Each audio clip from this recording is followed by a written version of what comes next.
This is Luka from Quasarborn, and we wish Metal Messiah Radio a happy 10-year anniversary. They've been with us for a long time. We really appreciate what they're doing, and a special shout out to our friend Dave Softee and his Metal Meltdown show. You guys will be hearing more from us very soon.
Hey guys, this is Luka from Quasarborn, and you're listening to Dave Softee's Metal Meltdown on Metal Messiah Radio. Alrighty, Metal Maniacs, here we go. Please help me welcome back to Metal Messiah Radio, hailing from Belgrade, Serbia, frontman of outstanding metal band Quasarborn. You know him. He's been on the show before. You know his music. Brother Luka Matković. Hey Dave, thank you for having me, and thanks to all the guys listening to Metal Messiah Radio. Welcome back, Luka. How you doing out there? It's great to have you back here. We have so much to catch up on. As of last season, you told me about this music from Quasarborn, and you were looking to get signed. And I said, okay, once you get signed, we'll do this interview.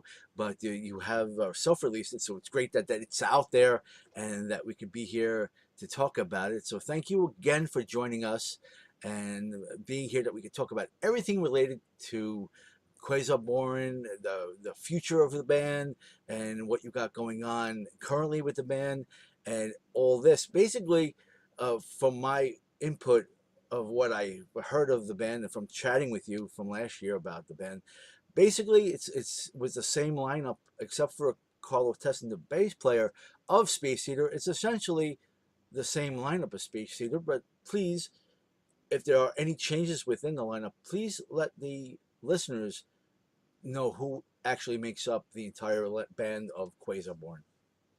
No, you're actually right. So the Quasarborn lineup is the same as Space Eater lineup with the exclusion of the bass player.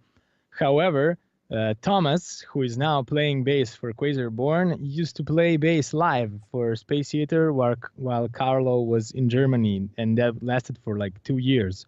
So basically, this lineup, which consists of myself, Tihi, the drummer, George, the guitar player, and Thomas, the bass player, has been playing together as a Space Eater for like at least 2 years back in 2014, 2015. And we played quite a lot of concerts at that time, and we played one tour. So we go way back, the four of us. Yeah, that's really cool that you guys are together. And I know from talking with you while you were in Space Eater about Quasarborn, not even knowing the band's name, that you were looking to do something different with the band. That's why when I first heard the music from your Quasarborn offering, I thought it really, to me, sounds like where the last offering, Passing Through the Fire to Molech, to me, it was just a natural, if you want to say, progression from Space Eater. To me, it sounds like Space Eater, but I know you had mentioned to me that you want to do other things with the band. You want to play different kinds of music besides the traditional Space Eater thrash sound or such like this. And the last time we had the presence of you here on the Metal Meltdown on Metal Messiah Radio, we had talked all about Passing Through the Fire to Molech, and it was great catching up with you then. And I'm really looking forward to everything that you have to say about your new band, Quasarborn.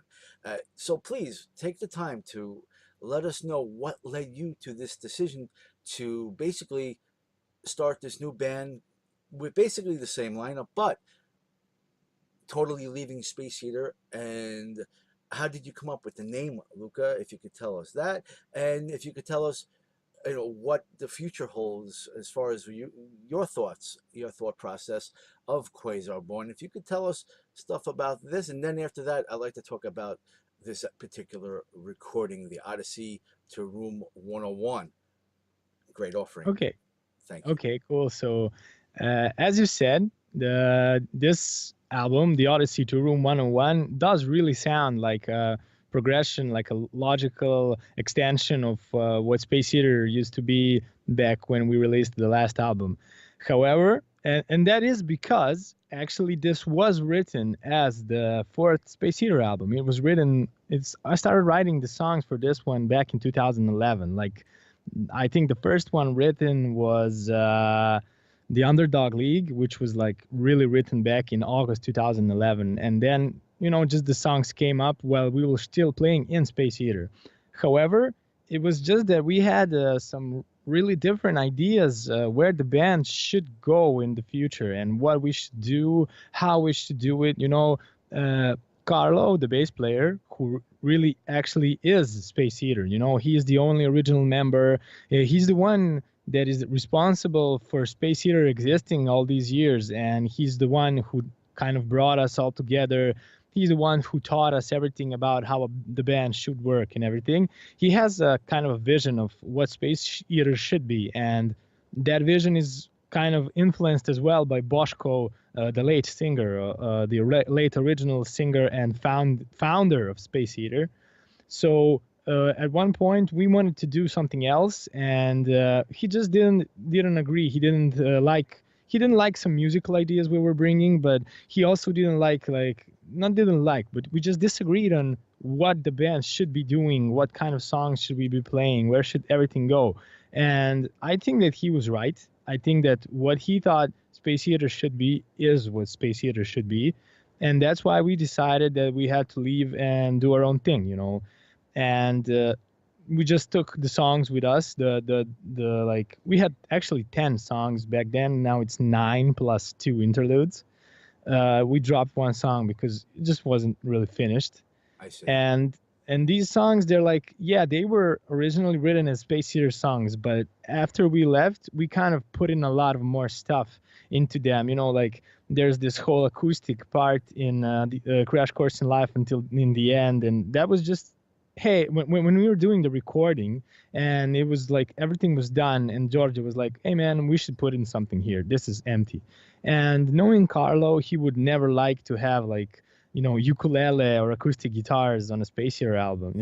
It just couldn't happen. Right. And I remember he was always bitching about me writing melodic vocal parts, which were too melodic for his taste. Because even when Boško was in Space Eater, the two of them always had a fight about because Boško liked thrash metal and then on to heavy metal, power metal, stuff like that. And Carlo was always thrash metal and then death metal, black metal. So he was the extreme guy. I hear you. And so Carlo never liked bands like Diamond Head or something like that, or he likes some heavy and power metal bands, but mostly not. He's mostly into heavier thrash and death metal stuff. Yeah. So he was always he didn't like some of my vocal ideas for the album, so I always had to water them down to make them more thrashy. I'm a big thrash metal fan myself. I really love the energetic American thrash, kind of Dark Angel, Evil Dead, the fast, the intense stuff. Bay Area thrash, yeah, it's Bay Area, Los Angeles, New York, you name it. But I prefer the American school more than the German one, but I also like the Germans. But it's the intensity, the speed, the energy, what got me into thrash metal. And then the thing that I kind of didn't like, and which I wanted to bring, was the melodic singing, the really melodic singing. And that was kind of something that maybe he didn't like that much. And then when we decided to make the new band and to record this album, I really was, okay, so what can I do with the vocals on these songs and make them, now that there's this possibility for me to make these songs melodic with the vocals, what can I do? So we made the songs really melodic vocal wise, and we had some additions like the ukulele. We had the Transcendence, the acoustic track and stuff like that, and that was all on this album. And then as I said and as you said, this album sounds like Space Eater. Even with all the additions that I'm talking about, it really does sound kind of like Space Eater. It sure does. Yeah. However, the new stuff that we've been writing recently, it's kind of, some people might say it still sounds the same, but if you ask me, it's a completely new level, because I'm actually the only guy in Quasarborn right now who is still really into thrash. All the other guys have found some other music stuff that they like. Tihi, he's when it comes to metal, he's all about death metal. He loves Cannibal Corpse. He loves Spawn of Possession. The brutal technical stuff like that. And he loves other music like jazz and stuff like that. so he was always kind of bored with us always playing the same old skank beat, like a tupa, tupa, tupa, tupa, tupa, tupa. So it was kind of a relief for him to write some new songs which will not be like that, and those are yet to come, but I'm just going to touch on that subject just a bit. And then we have like George, who is now all into like stuff like Oasis. He loves the whole British rock scene. He loves the Beatles. He loves melody. He loves harmony. You know, he's a big thrash fan as well. He loves Sodom and Slayer and stuff like that. But he always wanted to put in some other elements in the music that we could never do as Space Eater. And now I'm even doing it under his influence. And then we have Thomas, who is like also, who is a big fan of Gojira. He's a big fan of European extreme metal scene, of European black death metal and stuff like that. You know, like the Czech band Avenger and stuff like that. And all these influences together, and I mean, I still kind of write most of the material, but I tend to not only think about what I listen to. I tend to kind of think about the other guys as well when I do these songs, and I try to break all the boundaries that I have in my head as when it comes to music. So I don't care, you know, we might do like any kind of song with any kind of instrumentation or whatever. I mean, it will always kind of be based in thrash metal because that's just who I am, but I'm trying to just expand my mind as much as I can. But that is all in the future, so that is yet to come. But that's good. That's cool. And everything that you said about the band and their likes and what their preferences are, that makes for what the band's going to sound like. I mean, even if you disagree with Carlo about certain sounds, and you argue with, like you mentioned, Boschko back in the day, that they didn't see eye to eye. But that's what makes the sound of what Space Eater was. And That's right. as far as I'm concerned, the way I always looked at it, for me, you, even as you recall Tower, Luka, you were the savior to Space Eater, because without you, for me, there would have been no more Space Eater. I mean, Well, thank you. Aftershock, well, it's just the truth. Aftershock and Passing Through the Fire, without you, what would they have done without you? All that you've done with Space Eater and now with Quasarborn, I mean, this is exciting to hear your music, and I think any fan of Space Eater would definitely. Maybe they don't agree with me 100%, but I think it's common sense that if you were not part of Space Eater, then there would be maybe somebody else, but you brought life back to Space Eater. Unfortunately, rest in peace, Boschko, as you mentioned. That was very sad when that news happened, and when Carlo told me that he found you and you're going to be in the band, I was excited to hear the future of the band. And ever since then, I'm a big Space Eater fan, as you know. And what do you see as far as the future of Space Eater? Is Carlo going to try to continue the band, or is that something that is not as easy as we'd like it to be? Well, it's pretty hard to find musicians to play when you're at that age, you know, because Carlo, he's like now, I don't know, he's 34, I think. Yeah, he's 34. So he'd have to, you know, find other guys who are 30, who are around his age that can play the songs, that want to play the songs and stuff like that. I mean, he can surround himself with kids, Sure. but that's kind of tough, you know, like being the oldest guy, and that's like really older, like 10, 15 years older than the next member. That kind of is not very easy for like a work environment. But I mean, I can't tell you much, but I can tell you that Carlo is actually, you know, planning to do something, and he's trying to find, you know, people. He's thinking about it. He's just, you know, feeling the situation. He wants to see how it feels. He wants to see what will turn out, what will happen, and he's thinking about it. So there might be like a resurrection of Space Eater in the future, but we just don't know too much about it. And in the end of the day, it's not mine to talk about. It's his Right. at this time. Right, as it is his band, the original member, the only original member left of that. So now we're here to talk about, Quasarborn. We need to know everything about it. How did you come up with that name for the band, for one thing? Well, it's really hard to come up with a band name. I mean, all the names are already taken. if you go and search and Google on Metal Archives or anywhere else, you'll notice that so many names are already taken. So I'm just, I'm pretty much into space and stuff like that. And I was watching some documentaries about space and stuff. And I heard about quasars and the thing that they represent and what they are. And I was really impressed. I was like, wow, this thing is really cool, because a quasar is actually a black hole which shoots out radio information. So it's kind of counterintuitive. A black hole should suck everything in, but this one shoots stuff out. So it's really high energy. And that was like the thing that kind of motivated me to name the band, because I believe we are high energy. That's what I like in music. So quasars are the most energetic things in the universe. They're also very old. So I kind of link that to old school, even though, we don't stand that much for that anymore, but still. And they're very mysterious, like scientists, they agree kind of on what a quasar is, but they're not really completely sure how it emerges and what it really is. So we wanted to be called Quasar at first, but then there's like 20 other bands called Quasar. There's even one band here in Croatia that is called Quasar, which is kind of like the Serbo-Croatian version of Quasar. So we had to. Wow, I really never knew.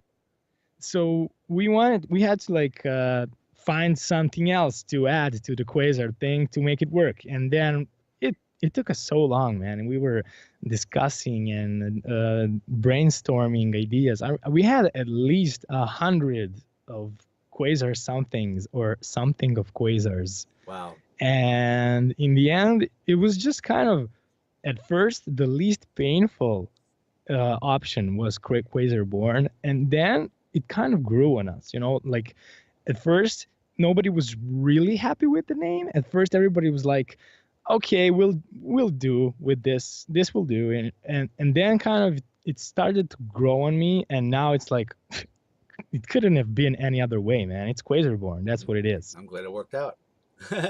Yeah, me too. Things happen for a reason, they say, right? Yeah. Now, let's it's like, yeah, sorry to interrupt you, but it's like that, like it makes kind of sense, because Quasarborn is supposed to mean like we are born of this thing. We are the energy. We are the, we are the explosiveness. That's what it's supposed to kind of mean. That makes sense. The way you're saying it, it makes sense that that's your name. So if it works, don't fix it, right? It's not broken, right? Yeah. So let's talk about this particular offering, the Odyssey to Room 101. When I first heard, I think the first tune was it's supposed to be, I think it's supposed to be French. It's Danse Macabre. Okay. In French, but it's like whatever. Well, I fell in love with that tune the first time I heard it. I had to play it right away, and you made me a few shout outs, and we had fun with it, and the chat loved it. And I'm like, yeah, what do you guys think? And they agreed with me that it sounds like Luka. It sounds like Space Eater. It's a new band. Look at that. Interviews coming as soon as they're signed. Yeah. So yeah. It's just a great sound, and you have that. Thank you. You have that ability to get the great sound. With all your technique and skills, you are an amazing metal person. You have the technique to do what you do. What led to deciding the Odyssey to Room 101 would be the title for this album? Well, back in 2013, Carlo, the guy we just talked about, he gave me a couple of books to read, I remember. And for my birthday that year, he gave me 1984 by George Orwell. Okay. And I remember reading that book, and it totally changed my life. I was literally depressed for a couple of months. Like, I never knew. I'm sorry to hear that. I was, yeah, but it was kind of a different kind of depression, the one that makes you grow and learn and, be a better human being at the end.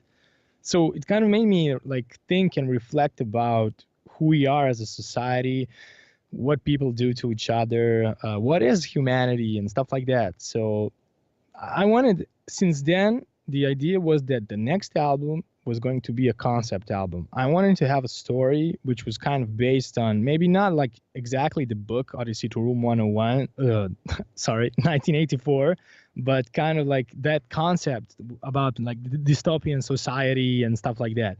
So after reading quite some other books as well, mostly I'm referring to Brave New World and Fromm's Escape from Freedom. I kind of had this story in mind, and in the end, the protagonist of 1984, he ends up in room 101, which is kind of like the worst place you can end up in that world. It's like your end. It's worse than death. The album was supposed to be like this journey to that room. You were born as like a careless kid. You live your life, having fun and stuff like that. And then you get struck by reality and you're off to adulthood. And then you kind of get screwed in the way somehow. And I kind of, when I was a kid, my mom used to read a lot of the Odyssey, the Greek Odyssey to me. So instead of the word journey, I used the word Odyssey. And it totally made sense to me because the Odyssey is that super long journey that you take, like 20 years or something. And each stop on the way is really important to you, but it's in the end, it's where you're going to is the most important thing, the destination. And that in this case is room 101. So that is not a happy ending. Oh, but let's hope Quasarborn is out there for 20 years. That would be very exciting. I hope so too, man. We recorded this album in my studio. Yeah. I produced it myself. I mixed it myself. It's just something that it was a huge project because I just wanted to test out, have I got the skills for this? Because we always, here in Serbia, we always say stuff like, oh, it's easy for those guys, they have the money, and it's easy for those guys, they have the good producer or the good studio or whatever, So me and a couple of friends of mine, we did some research and just kind of really dug into what makes like great productions, great produced albums like the ones that Andy Sneap does and stuff like that. What makes them sound like that? And we tried to replicate everything, not like copy or duplicate, just like the process of making it. What things do you have to take care of in order to get that result? And I think we really did. I think that it really sounds really good. I'm very satisfied and I really like how it sounds.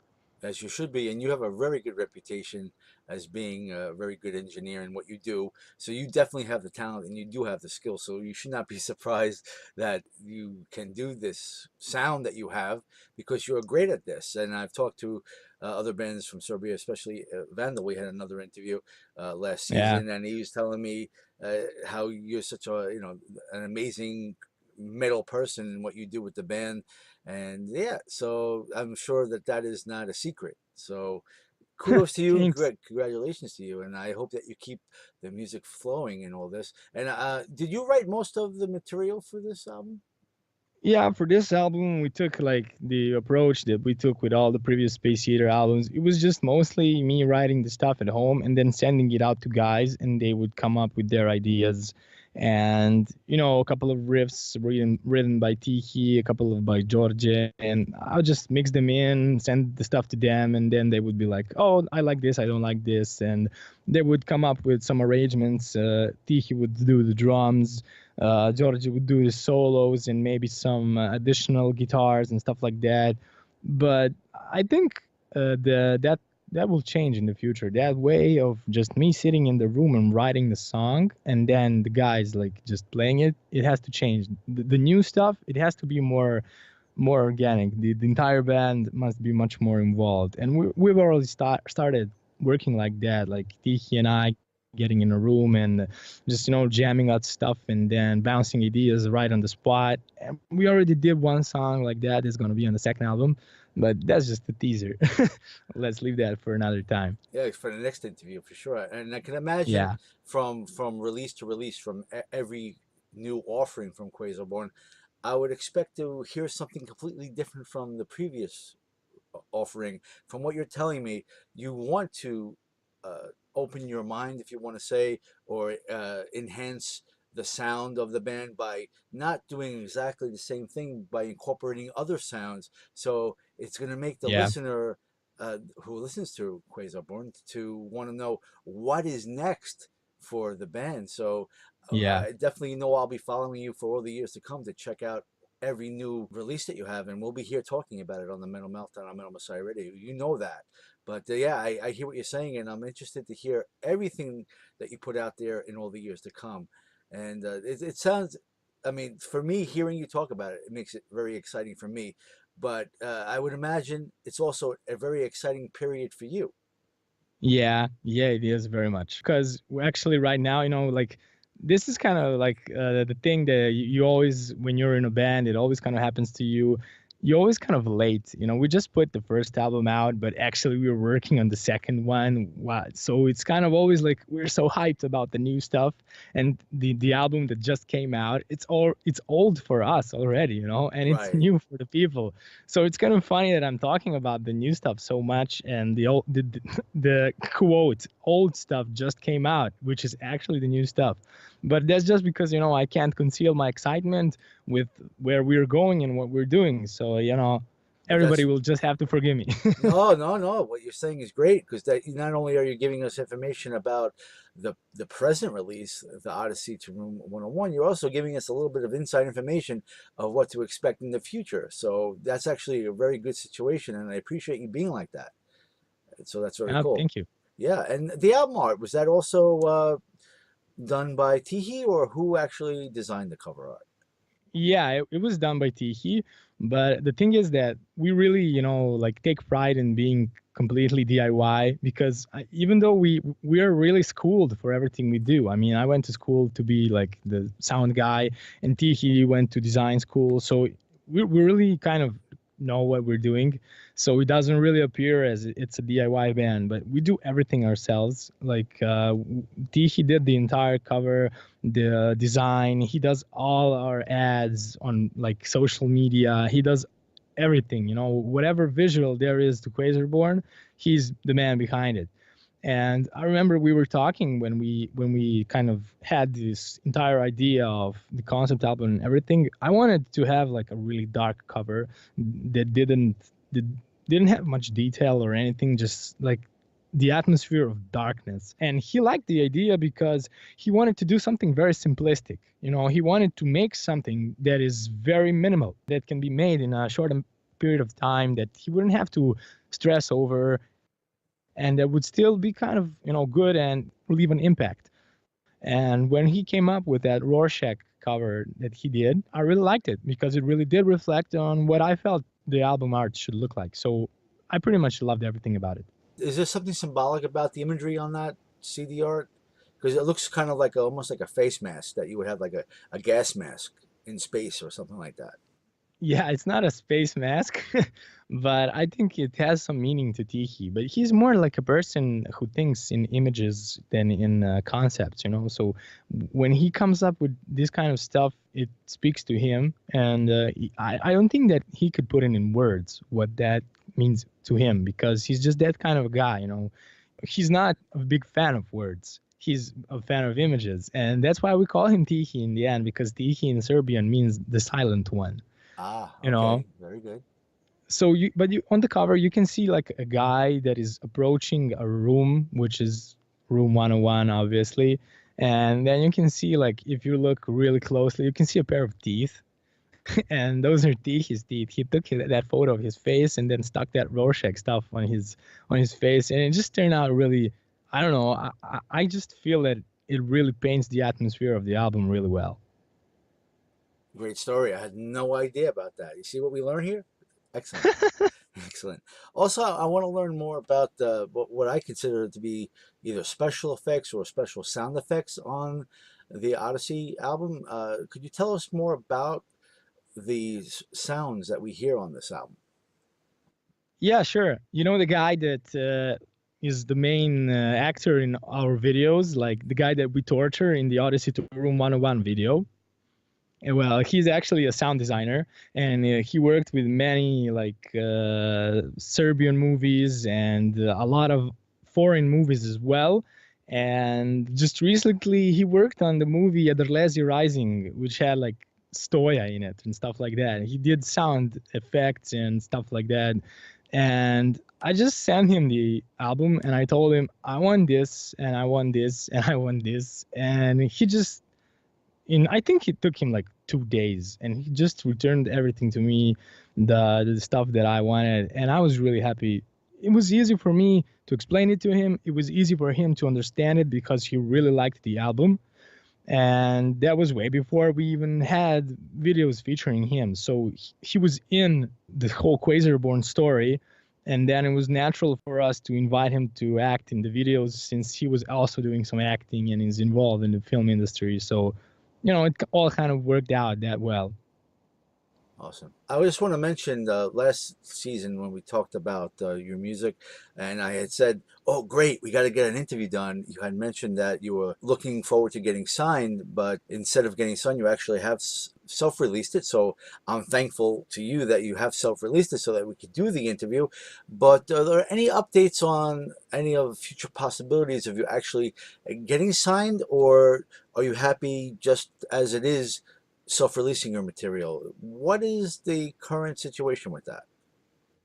Well, the thing is, we actually did get in touch with a certain label, which I'm not going to name at this point. And we talked to the owner of that label, and he was a really nice guy, and we had a really good communication with him. He did present us with a contract. So when we read that contract and when we talked to him, we kind of had like reality shift in our head. We had a slap to the face of understanding what it really means to be the part of the music industry. Like these contracts that all the bands sign, they're really heavy stuff. Like you think, oh, I'm gonna get signed, it's gonna be awesome, I'm gonna, whatever. No, it's a lot of hard work, and especially for us at this point, we were just not able to fulfill everything that was asked of us. And that guy, he was really generous. He didn't even like ask all the things that other labels would. He was like, oh, I understand your situation, I understand that you're coming from Serbia, that you're not from a rich country. Let's like make the favors a little bit more in your favor. And he really was cool and everything, but we just decided at the end that we weren't ready to do that kind of thing, and that we wanted to try it out ourselves and see how that goes for us. So like it's kind of tough to get noticed, but once we do get noticed, most people are really thrilled about our music. Everybody kind of likes us. I don't know. I haven't heard many people not liking us. I guess they're scared to say it. No. I've never heard anything negative about your band at all. Not even Space Heater. Actually, there's one thing I heard years ago, and that was about when you joined the band, and people were saying how your voice is so much of a better fit for Space Heater than Boschko, that his voice really wasn't right for Space Heater. But we lost him, so. Yeah, but I don't think that Boschko's voice didn't fit Space Eater. I think that Boschko's voice was a Space Eater at that time. So right, yeah. At that time it was. And also I want to personally thank you for making it available for this show, that we could give a couple of copies of your CD away to the listeners during the show. And Sure. On top of that, I want to inform the people out there that are listening that do like your music, that aren't going to be able to win the CD. Where would be the best place for the fans to get this offering? Would it be on your official Facebook page, or where would you say would be the best place to get the actual CD? I would imagine by contacting you on Quasarborn Official on Facebook, but what would you say? Yeah, Facebook is great. I mean, here in Serbia, Facebook is a really big thing. I know in the United States, Twitter is huge, but we don't really use like Twitter in Serbia. Most people use Facebook or Instagram, but wherever you can contact us on our website, which is, even though it's not regularly updated, it still forwards us the email. So you can get it on the website, you can get it on our official Facebook page, you can get it on our official Instagram page. All the messages eventually get through to us, and we can send you the copy. It's really like not that difficult. No, not at all. It's old school, actually, right? Yeah, kind of. Exactly. I'd like to know also, Luka, about your past performances. Could you share with us some of your personal highlights of your past shows? What particular venues or shows, or even sharing the stage with other bands? What were some of the highlights for you over the past, let's say, past year? Well, it's really weird for me that Quasarborn is kind of usually, whenever we play somewhere, we're usually received either very well or very poorly. It's Really? like there's no middle ground because, for example, we just came back from a tour. We went on tour, like we had like 10 dates in Europe, and we played with some old friends of ours, like the band Avenger from Czech Republic, which I already mentioned. They now have a new band called Bohemist. They did a show for us in Strakonice, Czech Republic, and that show was amazing. I mean, it was great. It's weird for me to like come to such a small village and come to such a great club as there was and have such a good outcome, which was like 70 people on a Tuesday for an unknown band from a small country. And they were really thrilled. I mean, the owner of the club, he was like, wow, you guys shouldn't be playing here. You should be playing like Vakian or whatever. Yeah, right. And we were like, no, this is just fine. Like when you come to a small place and have 70 people go crazy, it's way better than having like 5,000 people there like, whatever. And, but sometimes when people, because we're not really a band easy to understand, I mean, there's a lot of information going on in our songs. There's a lot of things happening. It bombs your head with stuff.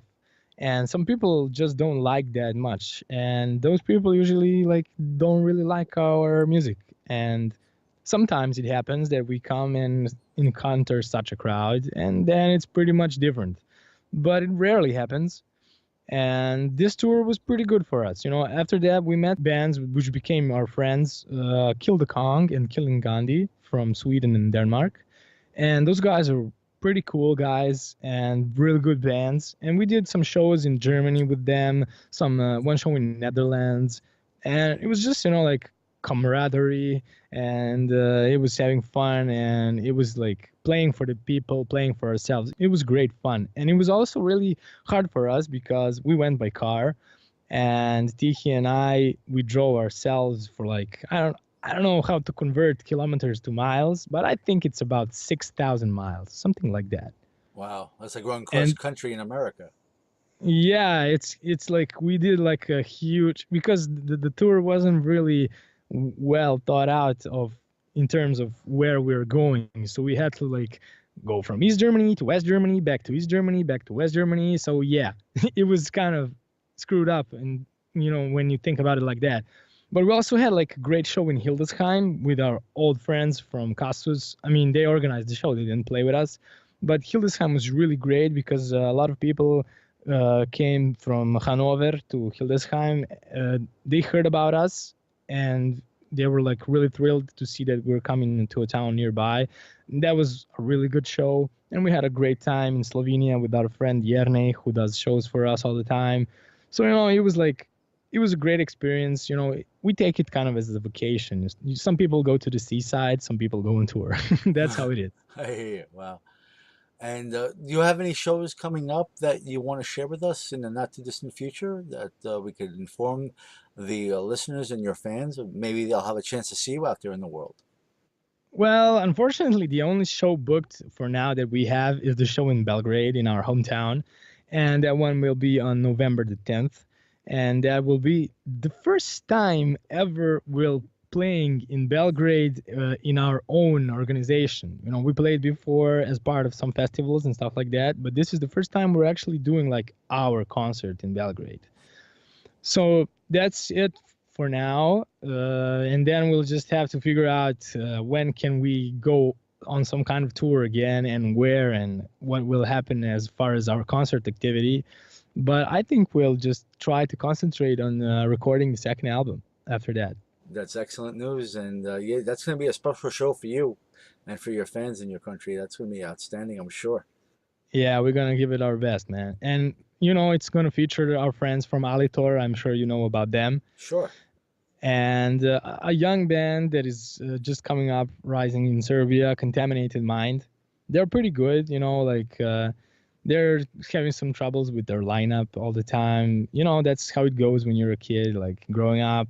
Some kids like stop playing, some others come, but the base of the band is still there. They're just doing their thing, and they're pretty talented. So I'm having some high hopes for them.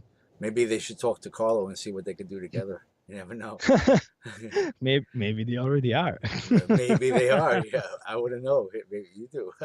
That's cool though. Let's talk about the videos. Let's give your official YouTube channel, Quasarborn Official, and you have a few videos there. The Odyssey to Room 101 official video, the Escape into Reality official visualizer, which is something very unique, and as you said, Chateau d'If performance video. I'm not even saying it right, I'm sure, because French is not something that rolls off my tongue too well.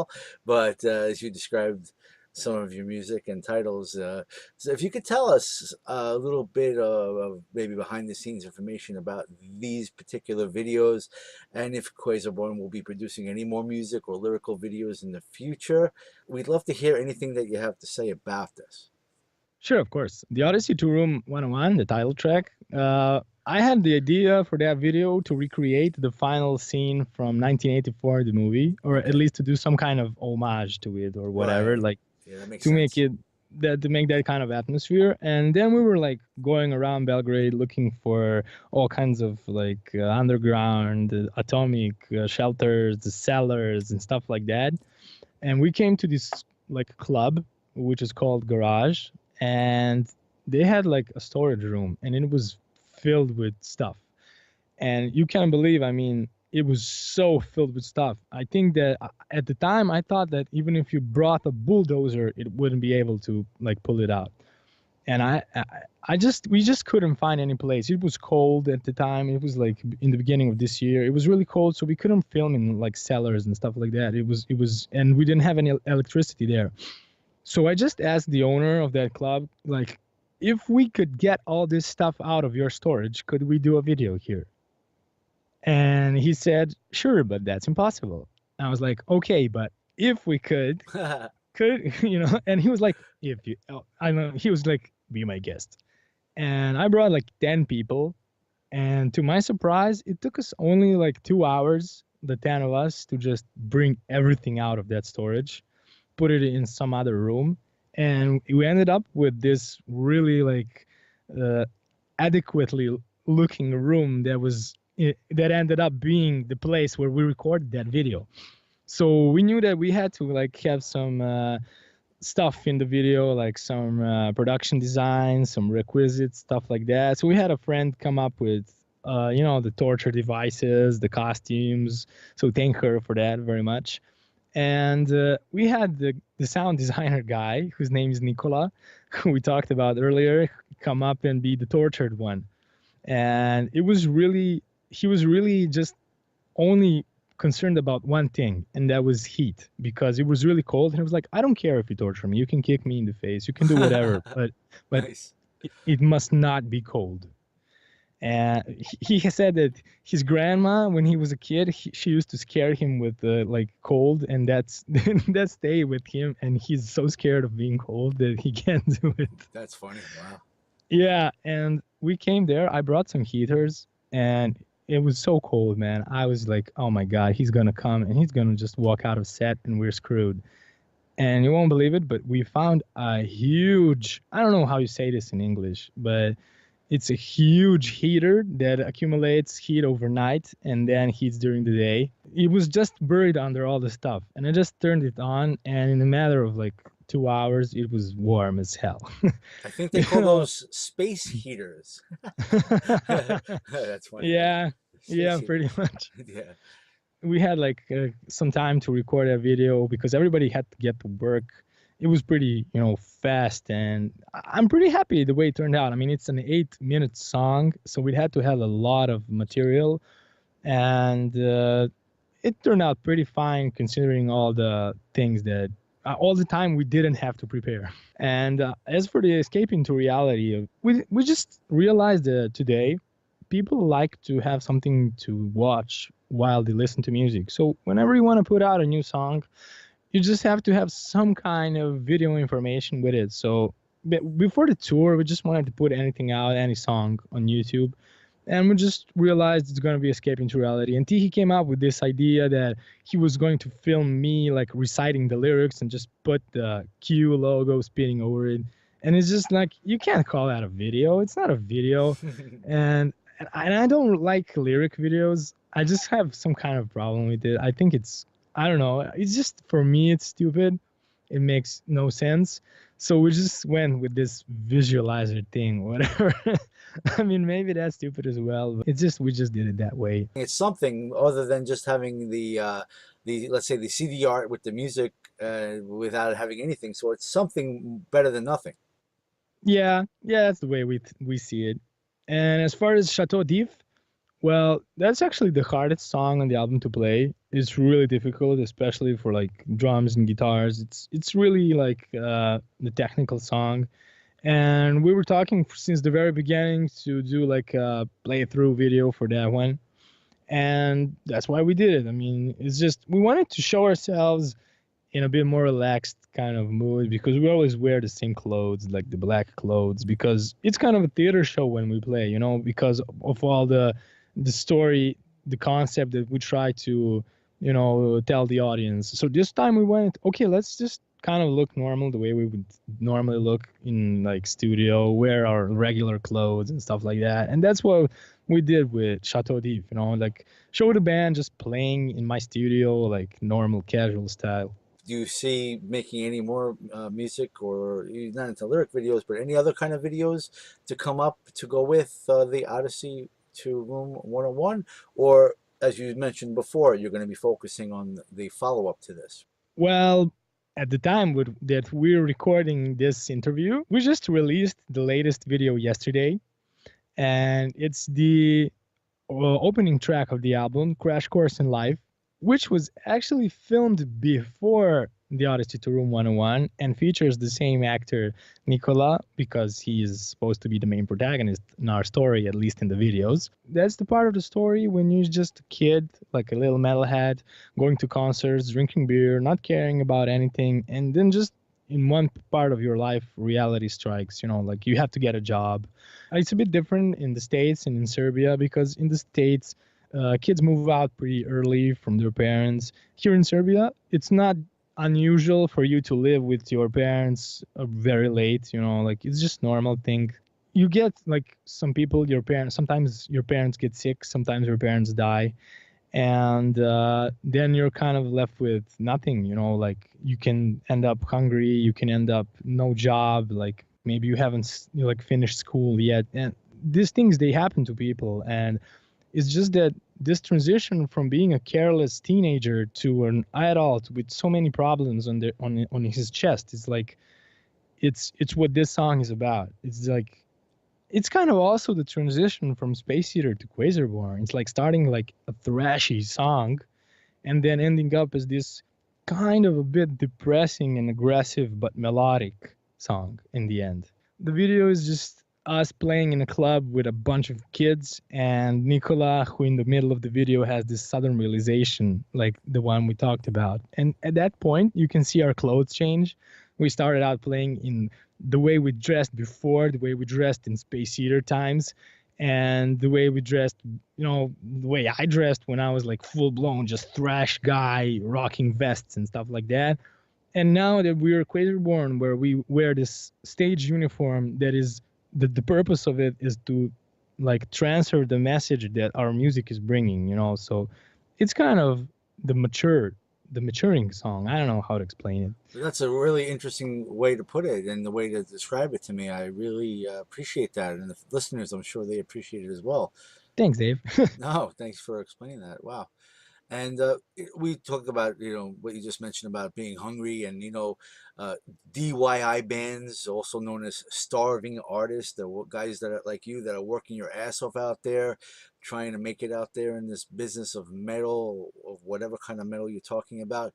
So one thing I like to always do is to educate the listeners of how they could support the band. So being said, I want to give whatever links we could give to the fans about how they could support Quasarborn by getting merch. I imagine you have t-shirts at least available, but beyond that, if you could tell us what other merch you may have available for the fans, and where would be the best place to find it. I would imagine again that it would be a shop link on your official Quasarborn Facebook page, but please educate me and where we could find the best links for the fans to support Quasarborn.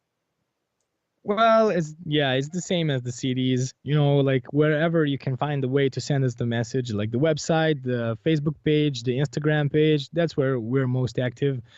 An email, and like that's where you will get the us to respond the fastest.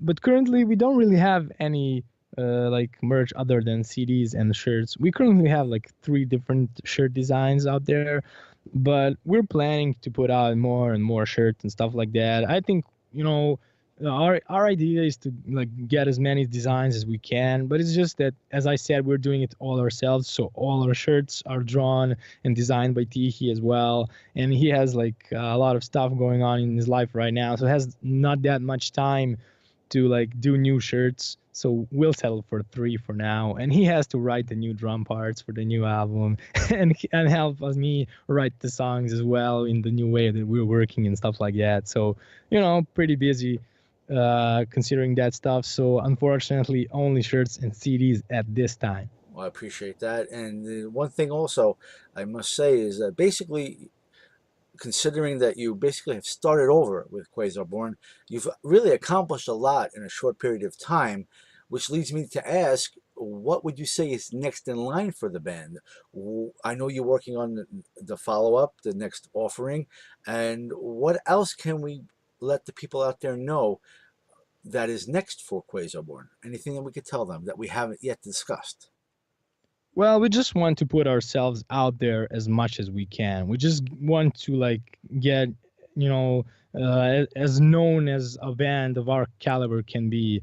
We want to like, maybe somebody will hear about us. Maybe they won't like us at first. Maybe he will be like, oh, that's that band. And then later he will be like, oh my God, this band got really good. Or maybe he will be, oh my God, this band was good, but I didn't notice it. And our idea is just to like work our asses off and just get out there as much as we can. Like new album, then again, new album, then again, a tour. If we can do like, we'll do as much touring as we can, considering like the jobs of everybody in the band and other like stuff that we got going on in our lives. And, like as much as finances allow us and stuff. So it's like playing as much concerts as we can possibly, and like putting out as much music as we can, because we really have a lot of ideas and we have a lot of songs in the progress. So there would be no reason whatsoever for us to just wait and do nothing. I hear that. And what about the possibilities of ever coming to conquer America for a tour?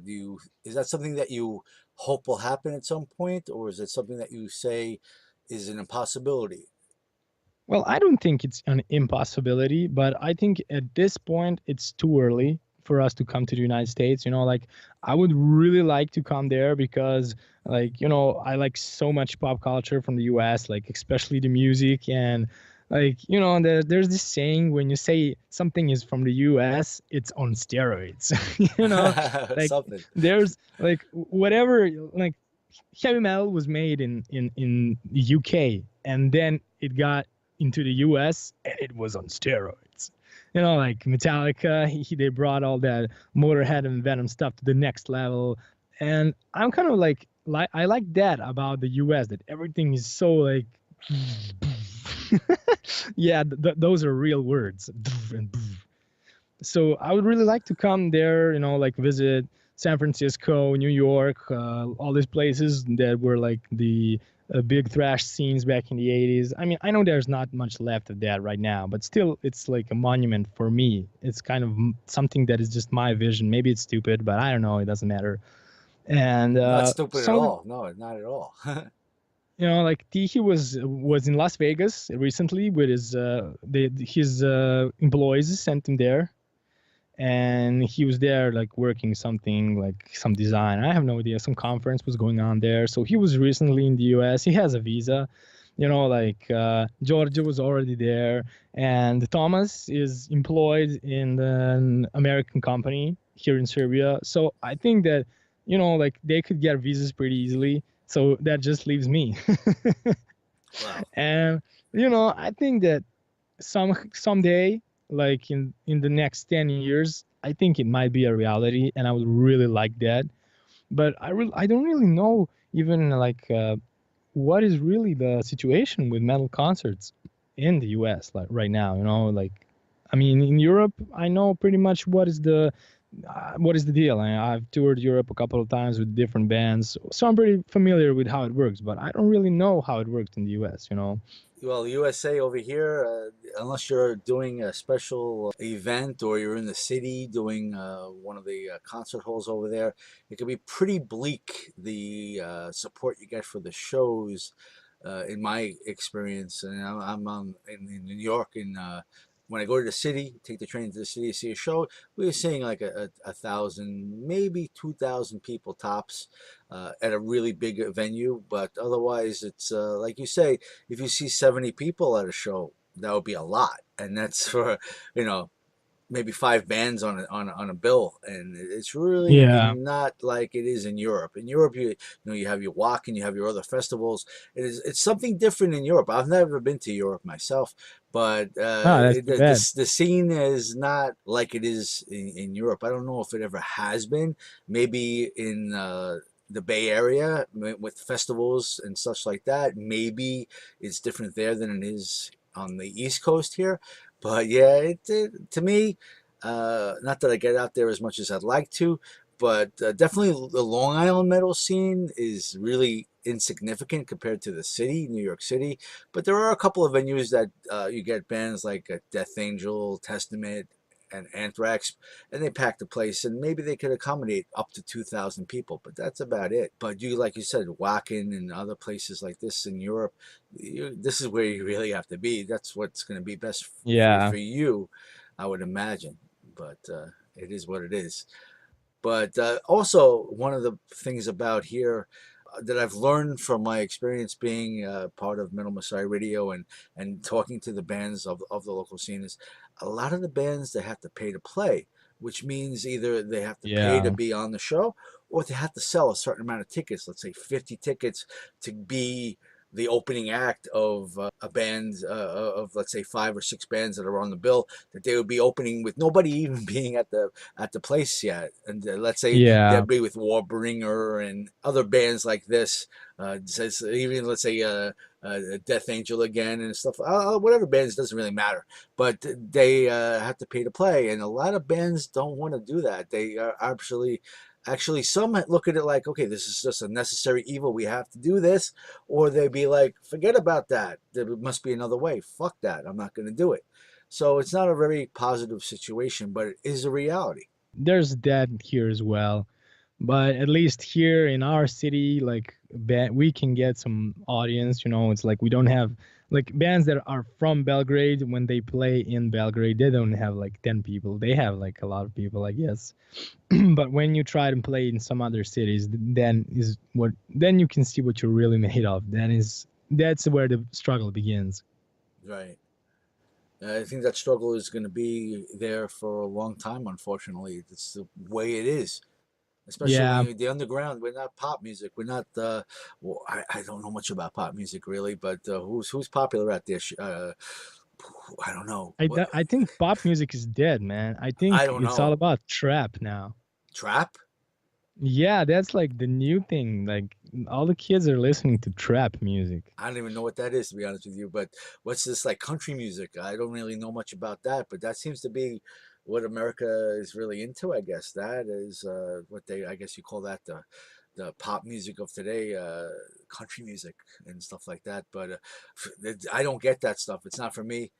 America. I guess country music fits well with America, but Yeah, it's just an American thing. Yeah, but all the countries have their version of what America has a country. We have something in Serbia called turbo folk, and I think like most people in Serbia would take country over turbo folk any day. really, well, Yeah, turbo folk, yeah. yeah, but I mean, I'm not gonna be like just one of those guys that really hate on whatever, but most of that stuff is really like really bad.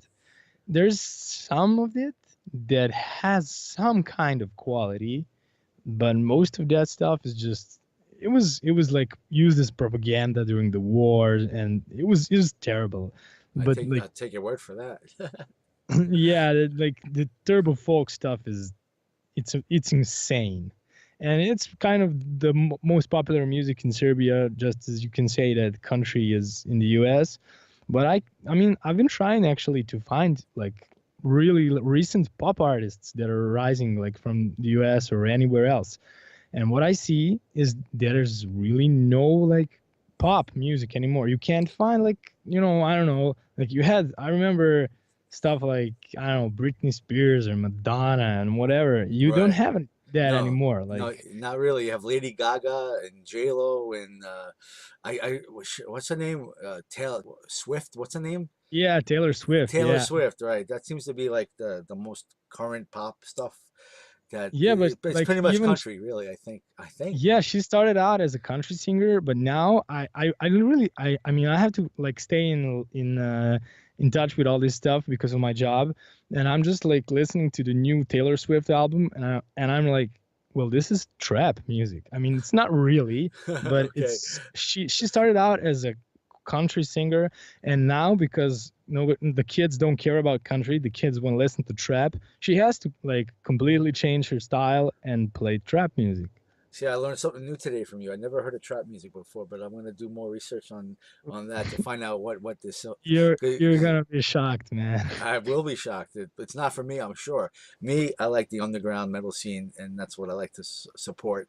Trap music, you probably get trapped listening to that stuff. I don't know, but I appreciate the info on that. I learned something new. I always learn something new, right? Every day you learn something, and I appreciate that. And I appreciate getting with you today, Luka. It's always a pleasure to talk to you.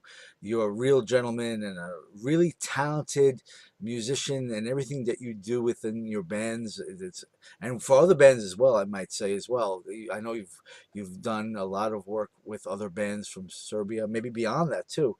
So I appreciate all that you do.